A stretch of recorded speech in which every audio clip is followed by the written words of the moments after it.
Lee Richard Corso, you have commanded the admiration of the public and of your peers, who describe you as thoughtful, forthright, and inspiring. At the same time, you have remembered your alma mater and have served, loved, and honored Florida State University with passion and respect.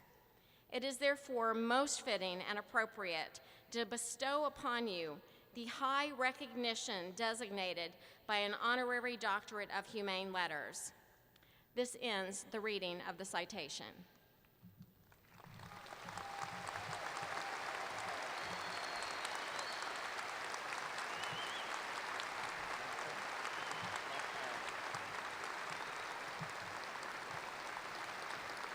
Therefore, on the recommendation of the faculty of Florida State University, and by virtue of the authority vested in me by the Florida Board of Governors and the Florida State University Board of Trustees, I, Eric J. Barron, hereby confer upon you, Mr. Lee Richard Corso, the honorary degree of Doctor of Humane Letters.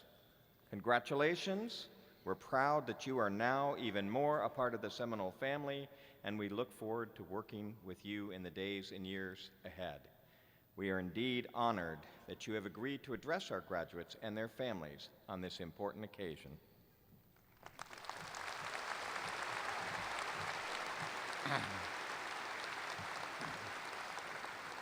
Thank you,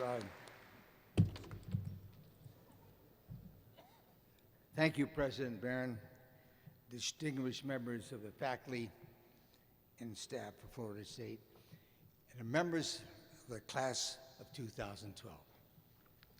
In case any of you didn't know it, I suffered a stroke a couple of years ago.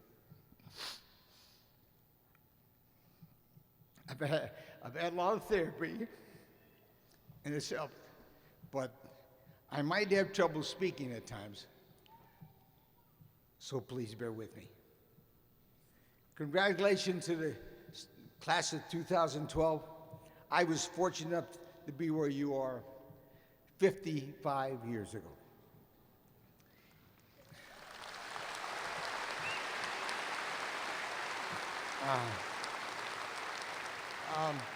Here at Florida State was famous for one thing. I was Burt Reynolds' roommate. Everybody says, so what? I said, so what? The guy was so good looking, I just sent him out for bait. He'd go over to the student union and he'd bring back two girls. One was beautiful and one was ugly. I got the ugly one. But I found out real quick, Burt Reynolds' ugly girlfriends were getting better than anything I gave them home. But with my car, we killed them in Tallahassee. I have 10 minutes to tell you something of importance that I've learned in 55 years. So here goes. First, relationships. The essence of life is relationships. No matter what business you go into or job you'll have, personal relationships is the key. And remember, be very, very careful not to be so involved in social network that you lose sight of the face-to-face relationships with people. That is the key. Face-to-face relationships. There's a story about the Chinese and a cookie jar theory. Chinese put the grandfathers in a big room, and they put the children around them. And they are asking one question, and they say, grandfather, what is the secret to good, solid relationships? What is the secret, grandfather? Tell us. The grandfather says, relationships are like a cookie jar. If you take a cookie out of the cookie jar and don't put a cookie back in the cookie jar, you'll lead to an empty cookie jar and an empty relationship. Greed. Greed will kill you. This life I've learned, to be greedy, you're destined to fail.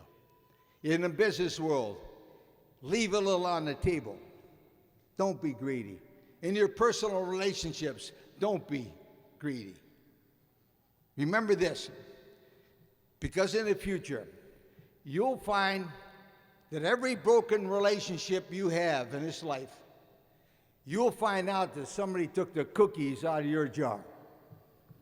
You'll end up with an empty cookie jar and an empty relationship. You got to be very careful. What I've learned about the character of people. The true test of a human being's character is how he treats people in his life he doesn't use. The true test of a human being's character is how he treats people in his life he cannot use. You know, you'll get, in the business world, everybody treats the presidents and the vice presidents with respect and dignity. But how do you treat the secretary? The guy parks your car. The little lady that pours water into the plants. How do you treat those people? That's a true test of the character of a human being. In coaching, everybody treats the first team great. But you're judged, in my mind, on how you treat the people that don't play. How you treat those guys that don't play is a secret. And I'll tell you one thing, I've learned through all these years that people will watch you and they will judge you on one single fact. How you treat people in your life, you cannot use. Remember that, because that's a big one. Then I learned that you'll have to build a program sometime or a team sometime. What I've learned about building a team, you surround yourself with good people. You win with character, not characters. And there's a hell of a difference in that S. I tell you, when things are going well, everything's perfect, it's all right. But when bad things happen, characters will all point the finger. They never pull the thumb. And there's a hell of a difference between a finger and that thumb. Because I promise you, when bad things happen, the characters will come out and get you. Not only that, characters will get you beat. They'll get you fired. Characters will not only get you beat, they'll get you fired. Because they'll all point the finger. Nobody pulls a thumb. Now, when I was a coach, you never get, in your organization, you never get rid of a good, loyal, hardworking, dedicated human being. They're hard to find. Like in football, you put them at tackle, and he can't block the end, so you move him to guard. You can't block the guys in the middle, so you put him at center. You can't block the guy in center. So what do? You take him to all the banquets with you and introduce him. That's my football player. Because let me tell you something.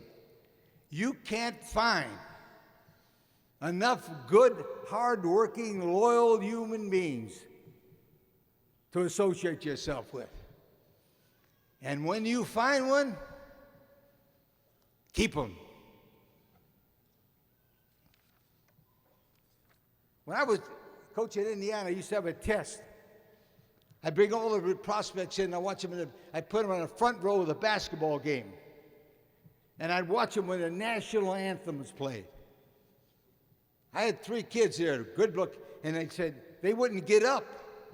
They wouldn't stand up. They wouldn't even stand up for a national anthem, and they would not take their hat off.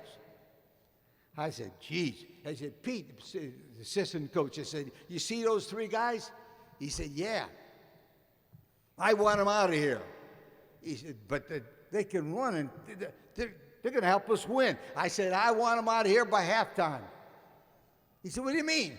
I said, I want them out of here. If they can't respect our country, how do you plan on they respecting our team? They cannot be a football player. Thank you. I said, get him out of here. He said, great, okay, got it. So he won. I never saw those guys again. Till the next year. We opened the season with them, and they were on the other team. One was throwing, the other was catching, the other was tackling. They beat the crap out of me. Those three guys beat the crap out of my football team. I was devastated. I said, oh, we'll be all right. We get them next year in Bloomington. Same thing happened. Those three guys running and throwing and catching, and they just beat the crap out of me the second year in a row. Boy, I was devastated. 3 weeks later, one was called for rape, one was caught for assault, one was caught for robbery, and they kicked them off that football team. And let me tell you something. My friend was a good coach and a coach of that team, a young guy. And they kicked him off the coaching. That coach never coached another game in his life. Never coached another game in his life. You know why? He prostituted his integrity to win a few lousy football games by getting those kids on his football team. Let me tell you, you never prostitute your integrity to get a job or to keep one. And you might be so. Thank you. I was a head coach for 15 years. I never had an NCAA investigator ever talk to one of my players. Not once in 15 years. I'm proud of that. The most important lesson I'm going to leave you with is follows. I was 47 years old. I was a head coach in Indiana. Had 3.5 years left of my contract. I beat Purdue twice in a row, which is like beating Florida twice in a row. I beat them twice in a row. And I had material things. I had everything a man could want. I was the luckiest guy in the world. And I got my first break in my life. Indiana fired me. I found out about it in the newspaper. They fired me. It hurt. But I tell you one thing. It killed my family. It hurt my family a lot. Not because they fired me, but the way they did. But let me tell you something. I learned that 95% of the true friends you have in this life live under the same roof that you do. When it got down to it, my family was all I had left. And you can't do enough for your family. When you think you've done enough, do more. You can't do enough. Your family is most important. Let me tell you something. I've been fortunate to get a lot of things in my life. I have one plaque that sits on my desk. It says, the coach Lee Corso for 25 years of coaching with honesty and integrity. You know who gave me that? My family. They gave me that plaque, and I got it. It's the only thing I got of importance.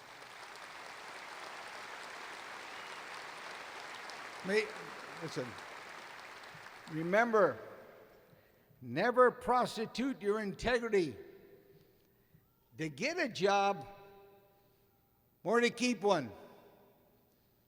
And maybe someday you can get a plaque for your family. Because remember, our greatest glory consists not in never falling, but rising every time you fall. Class of 2012, good luck and thank you.